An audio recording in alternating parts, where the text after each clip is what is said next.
Assalamu alaikum wa rahmatullahi wa barakatuh. Welcome to this week's English khutbah, and the topic is, how do we welcome the month of Ramadan? Alhamdulillah, all praises are due to Allah, the most merciful, the most compassionate, who has bestowed upon us the blessed month of Ramadan, so that we may increase in goodness and benevolence. And He is the one who has opened for us the gates of paradise. And we bear witness that there is nothing worthy of worship except Allah, the Almighty and the Honorable. And we bear witness that our Master, the Prophet Muhammad sallallahu alaihi wasallam, is the seal of the noble messengers. O Allah, send your peace and blessings upon him, his family, his companions, and all of those who follow them in the best of ways until the last day. Amma ba'd. I advise you, O slaves of Allah, as I advise myself, to have piety and taqwa of Allah. For verily Allah subhanahu wa ta'ala says, Ya ayyuhalladhina amanu kutiba alaykumus siyam kama kutiba ala alladhina min qablikum la'allakum tattaqun. O you who have believed, fasting has been prescribed for you, as it was prescribed for those before you, in order that you may attain unto piety. Ayyuhal mu'minun, O believers. After 11 months of longing and waiting for Ramadan, the hearts of those who believe are rejoicing in anticipation for this most blessed of months that is coming to us, full of its radiant lights and divine blessings and secrets. And it's for this reason that our Prophet ﷺ used to give glad tidings of its arrival by saying, Ataakum Ramadan, Shahrun Mubarak, Faradallahu Azza wa Jal alaykum siyamuh, Tuftah fihi abwabu as-sama'i, wa tughlaqu fihi abwabu al-jahim, wa tughallu fihi maradatu ash-shayateen. He said, Ramadan has come to you, a blessed month, in which Allah subhanahu wa ta'ala has made fasting obligatory upon you. In it the gates of heavens are opened, and in it the gates of hellfire are closed, and the devils are chained. Indeed, brothers and sisters, the nafahat, these breezes of divine grace of this blessed month have reached us. And so blessed is the one who is in a state of istidad, readiness, to avail of these blessings and to seize the moment for worship and for doing good deeds and for turning their days and nights into a field of devotion whereby they can sow things that they can then reap in an afterlife of eternal dimension. For the true winners of Ramadan are those who shall reap its mercy and forgiveness. So the question we have to ask ourselves, brothers and sisters, is how can we be amongst them? And the best way to welcome Ramadan is to have a pure heart, a cleansed soul, and sincere intentions. For our hearts are the place whereby Allah subhanahu wa ta'ala directs His gaze and attention. For the Prophet sallallahu alaihi wasallam said, Inna Allah la yanzuru ila suwarikum wa amwalikum, walakin yanzuru ila qulubikum wa a'malikum. That verily Allah subhanahu wa ta'ala does not look at your appearances or your wealth, but He looks at your hearts. The deeds that follow therefrom shall be upright. For the Prophet sallallahu alaihi wasallam said, Ala wa inna fil jasadi mudghah, إذا صلحت صلح الجسد كله وإذا فسدت فسد الجسد كله ألا وهي القلب. The Prophet ﷺ said, indeed in the body there is a piece of flesh. If it is sound, the entire body is sound. And if it is corrupted, the entire body is corrupted.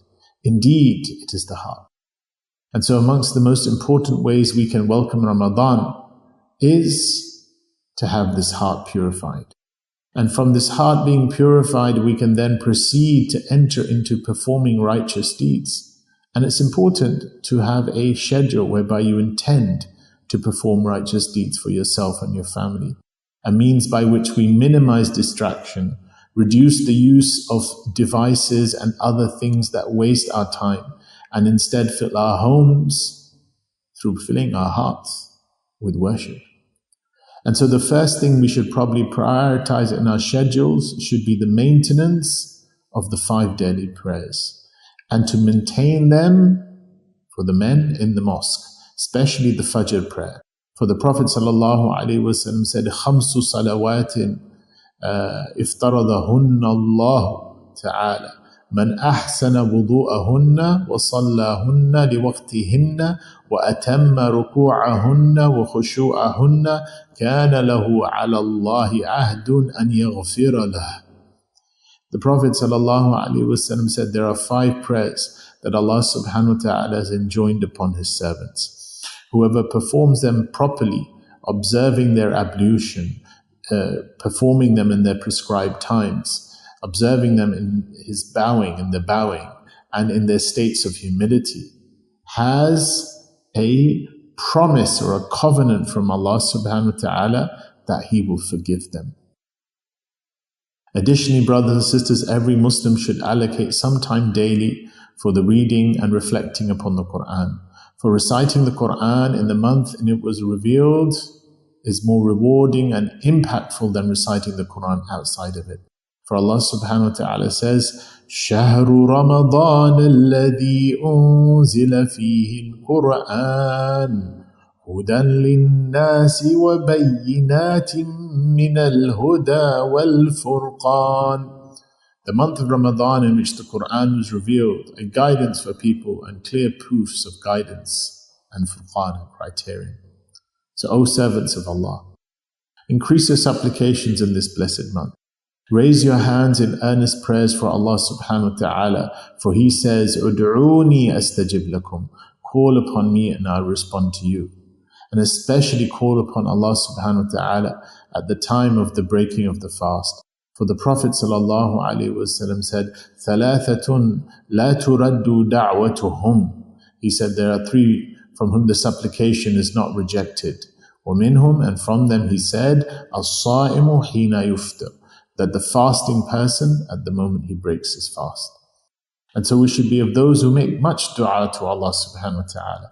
And let us not neglect seeking His forgiveness during the pre-dawn hours, the time of suhoor. As Allah subhanahu wa ta'ala has praised His righteous servants by saying, وَالْمُسْتَغْفِرِينَ بِالْأَصْحَارِ, and those who seek forgiveness before dawn. And also, brothers and sisters, let us ensure that we continue to give charity every night, even if it be half a day, to feed the hungry or to provide iftar for a fasting person. For the Prophet ﷺ said that من فطر صائما كان له مثل أجره غير أنه لا ينقص من أجر الصائم شيئا, that whoever provides iftar for a fasting person will have the same reward as him, without reducing the fasting person's reward in the slightest. So, O servants of Allah, in addition to these acts, let us ensure that we welcome Ramadan by having a loving and harmonious family atmosphere. And this entails that we give time to our family, and we spend more time in family gatherings and strengthen family bonds, that we increase mercy and spread kindness. Let us expand our circle of connection with our extended family and resolve any disputes. For Ramadan is an opportunity for reconciliation and closeness. And let us hasten to mend any broken ties of kinship. For the Prophet ﷺ said, لَيْسَ الْوَاصِلُ بِالْمُكَافِي.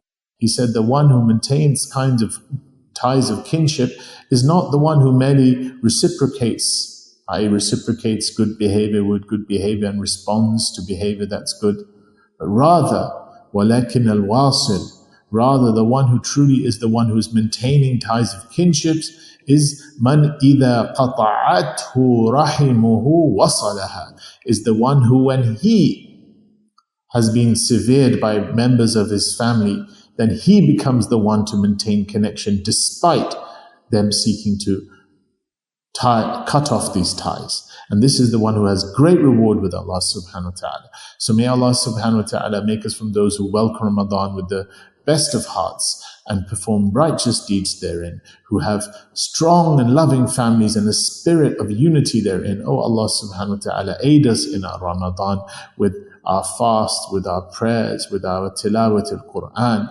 Accept our good deeds. Bless us in Ramadan.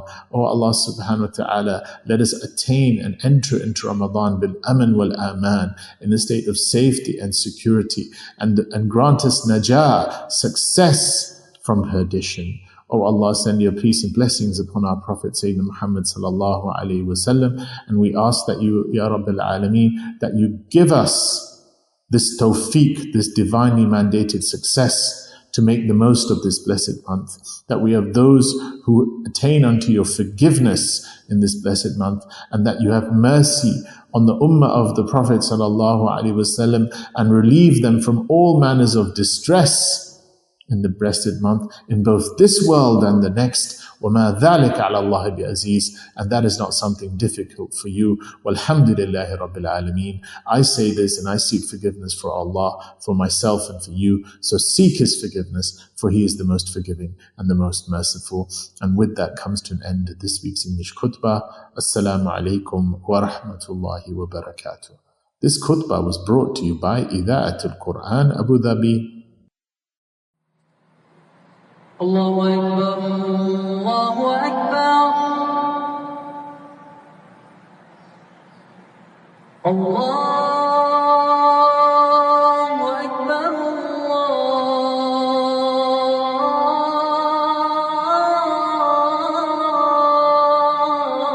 Allahu Akbar.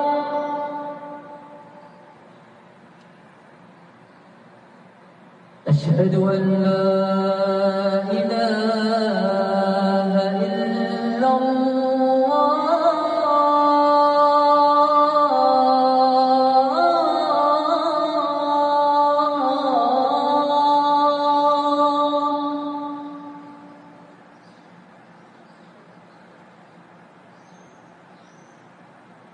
أشهد أن لا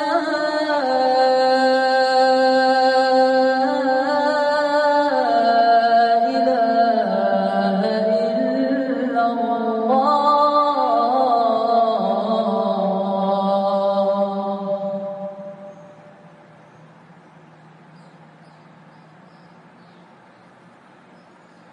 أشهد أن محمدا رسول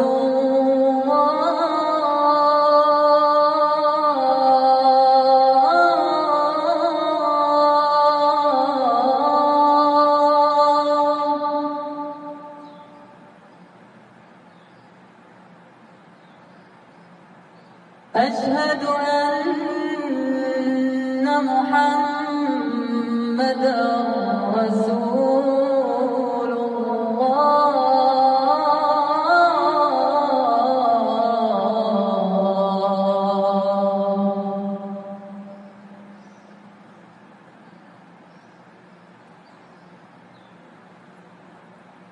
حي على الصلاة.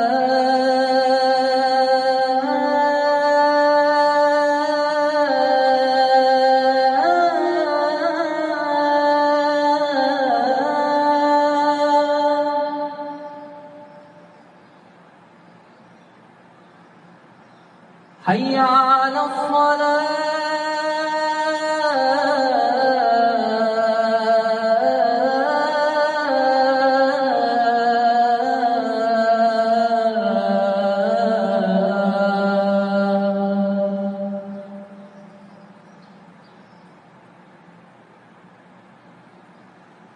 حي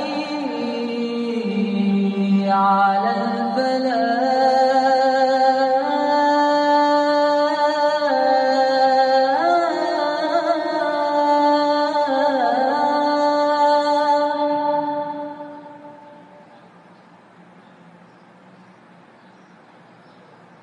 حي على الفلاح.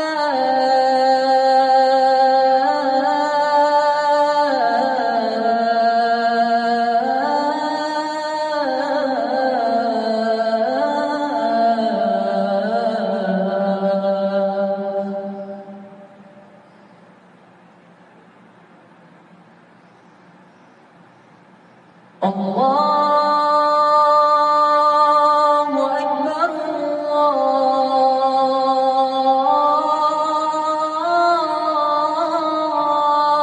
الله أكبر لا